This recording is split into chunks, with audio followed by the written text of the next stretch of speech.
Hello and welcome. My name is Pontus Blomberg and I come from the neighboring country Finland. And Finland is known for three things. It's ice hockey, it's Santa Claus, and it's visualization. And visualization is my passion and I have a long history in it. And industrial visualization is about attracting new workers, as we can see here. How do we get him working in the industry, working on the field, doing things right? It's about transferring expert knowledge from the experts to free them to make more valuable tasks, not having locked in teaching young employees. It's about closing the skills gap so that we can get more out of our workers and raise the productivity. And allow the workers to do things right the first time and every time. So I work for PDSVISION and our customers work with us because they need to protect their knowledge, their expertise. They need to be able to document it in efficient ways and also in new ways, digitize the knowledge. And also they need to extract more value from their existing data. And also sometimes they don't have the data and we have tools for them to easily create and capture data. PDSVISION as a company is a global player. We sell software, industrial software, in the whole range, all the way from CAD design, product lifecycle management, and IoT and industrial augmented reality. We have over 400 employees globally, and we work in 13 countries. It's region-based, so we work as a Nordic region up here. This is an example of some of our customers, healthy, big industrial players producing machines that has a significant impact on what we do. And we help them and their employees to do things right.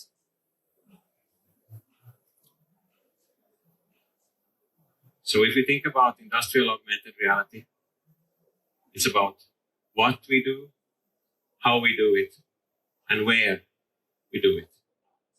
In this case, we have utilized a 3D model to guide the user, but it could also be in space, in the environment around the product.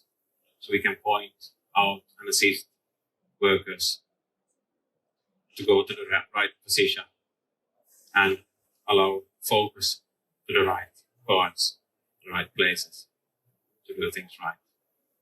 This increases productivity, improves quality, and it allows for worker agility. So worker rotation.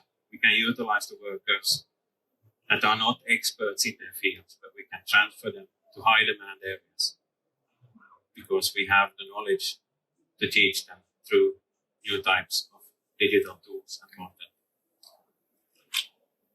We can increase first-time fix rates by allowing them to do right things from the onset. We can lower travel costs. So what are the trends driving all of this? Why industrial augmented reality? It's because many of the workers today are liable for retirement. In fact, it's close to 60%. So there will be worker shortage. We also have a skills gap. We have a few experts, and we have many who come in who need training, education in what they do. So how do we transfer that knowledge from the experts to the other workers? Today we face a lot of inefficient training methods, classroom training. And in fact, it's proven that if you don't repeat what you learn, you forget 50% after 1 hour. And within 24 hours, you've forgotten already 90%. So digital tools and digital work instructions is really relevant. We also see that customers start to demand up-to-date content and transparency of what is happening in the field. So how do we get that knowledge from the field to the customer? We also see negative perceptions about industrial work. How do we get the child in the first picture there to be motivated to go out, take the heavy tools and perform heavy work with traditional methods. These new tools, technologies can be attractive for new employees. Although these challenges, we see the same kind of goals from a management perspective. We need to increase revenue, spend less time on things, reduce cost, improve quality. How can we do this if we are trapped in irrelevant work tasks?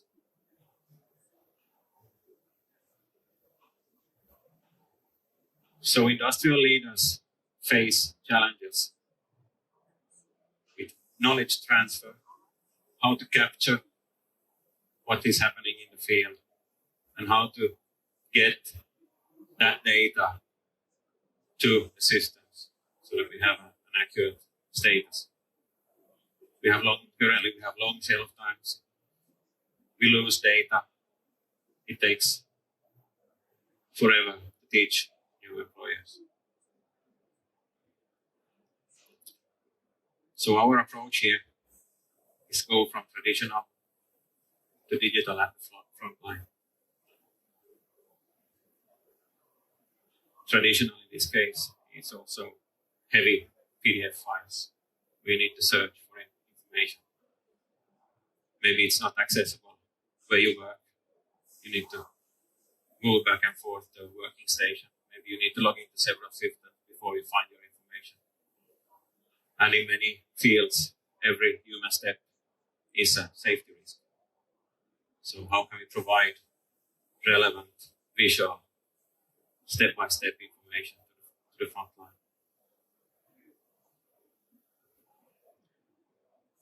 And shortly, this is the process. We utilize new kind of hardware, software to capture expert knowledge. So basically we record what we do in the field and we get a digitized instruction step by step already from the onset. After this, we transfer this capture to a browser-based application. We finalize and publish the instruction.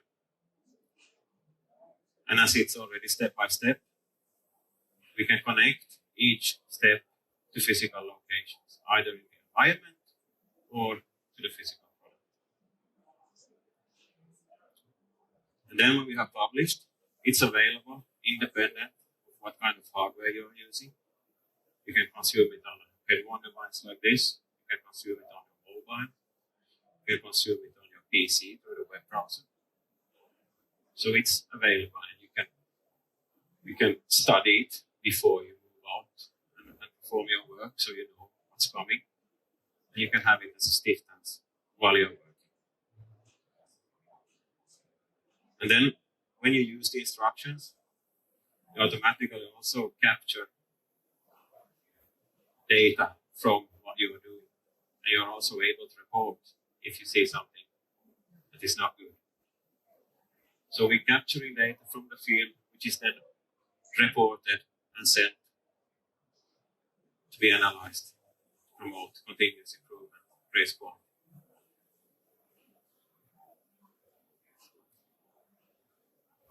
So now I'm going to demonstrate this on the pump that you see in front of you here. And this is all existing in the cloud. So I'm gonna download it live, and just as a start, this is the overview. These are the steps that I need to perform. These are the kind of reporting that I'm requested to perform. So now I just start session, and now it wants me to put in a serial ID, so I can scan a barcode or a QR code or manually type in any kind of ID just so that my work can be connected to a work order, product number, client number, or anything similar to that. So I'm going to just type in something. This is first step. Quite clear. Use safety glasses. Then I need to confirm, yes, I have understood. I need to use safety glasses. So I move on to the next step. Now it automatically loaded what is called a live guide. This is the 3D model of this pump. In fact, in this case, it's a 3D scan because we did it. It's not our.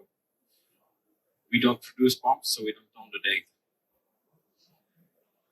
So now when I point the camera towards the pump, it recognizes it and aligns the 3D model to the product, aligns X, Y, Z, and now it can start to guide me. So it's quite clear. That's the part I need to focus on. We see the text.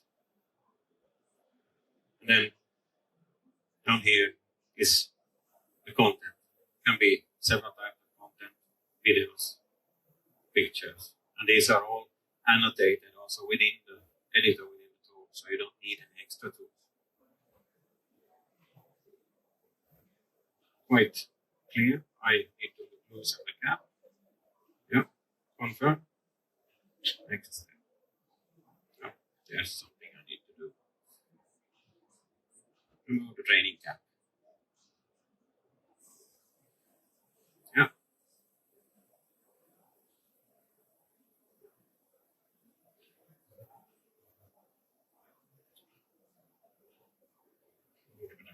Yeah, that was it. A pass. I go to the next step. Remove both parts. Oh, we have a nice demo effect here.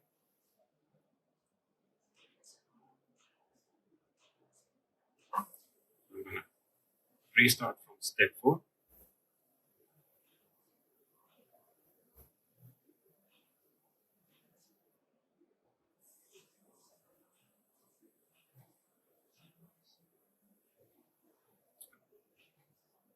Remove them. Confirm.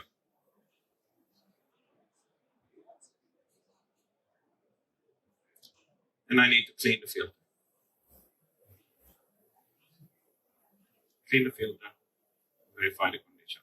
Continuous use. This is a fail because I don't have any water. No running water, and I can take a evidence picture. Done. So this is now part of my reporting. It's a fail. I noted why it's a fail.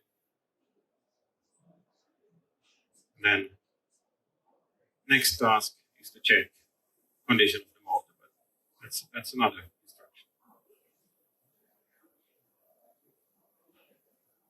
So this is now my report. We see the note, see the fail, and this allows for analysis of 2 new elements. How did the performance go for the person? And why do we have a fail? Is it due to the disruption? Is it due to the product? Is it due to the environment? So it allows analysis in new ways. So I submit my work. That's it.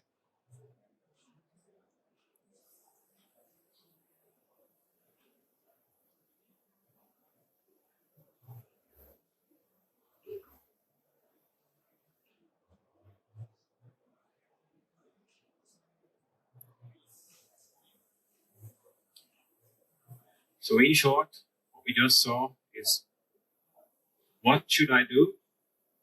How should I do it? And where should I do it? Step by step, vision. Really clear for everyone. I tend to say as long as you can hold your tools in your hand, you can perform the work.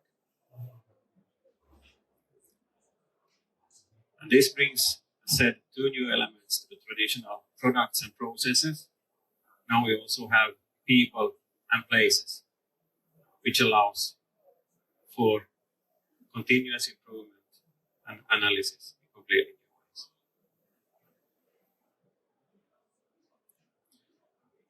Then we have a few examples of value drivers.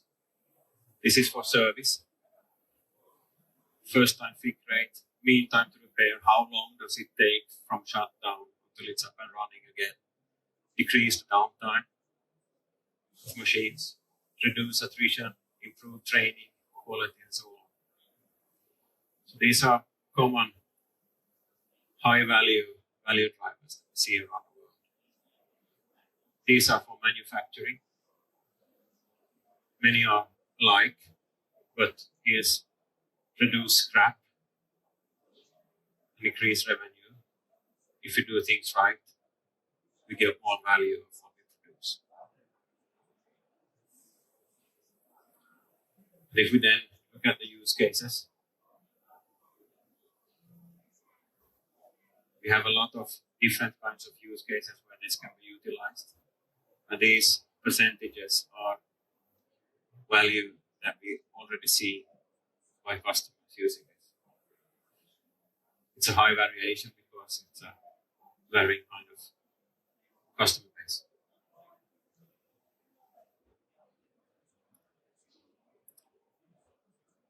That was it for me, and can discuss more at our booth just around the corner here.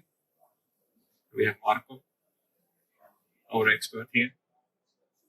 He's also from Finland and he likes also ice.